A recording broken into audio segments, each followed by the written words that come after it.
if you're bilingual, is your voice different in Spanish and English? Why do people have different voices when speaking different languages? Hi, my name's Woody, I'm a linguist, and I have an answer. I think there's a couple things going on here. The first is that a different language requires different skills. It's different physical actions that are being performed by your mouth, as well as thinking about some things differently in your mind. Think about it like if you're really good at riding your bike for long distances, but you can't run for very long distances.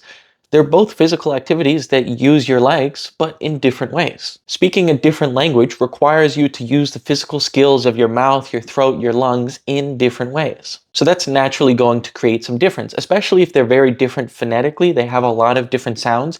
Different sounds naturally are more likely to produce different types of tones and pitches. So part of it's just intrinsic to the very nature of producing a different language. But I also think there's a bit of social factors at play. For better or for worse, we have certain expectations for how people from a certain race, ethnicity, social class, gender should speak. Whether you think it's good or bad, it exists, and so many of us subconsciously try to fit in with those expectations. For example, a really long time ago, I stitched this North American creator who also speaks Japanese, and she was like, Japanese women aren't trying to speak with a cutesy voice. That's just how Japanese is because it comes from the nose instead of the chest. And I'm like, phonetically, that doesn't really make a lot of sense. But if that's what helps you think about Japanese and be better at speaking it, then fine, that's how you think about it. So that expectation of that cutesy, girly Japanese voice is what she expected Japanese to sound like and how she tries to speak Japanese herself. But Japanese women absolutely do not have to sound like that. It's not the nature of the language. But they do anyway because it's become part of their accent and their phonology. Even if I just try to speak with a different accent in English and even use all of the same words I normally use.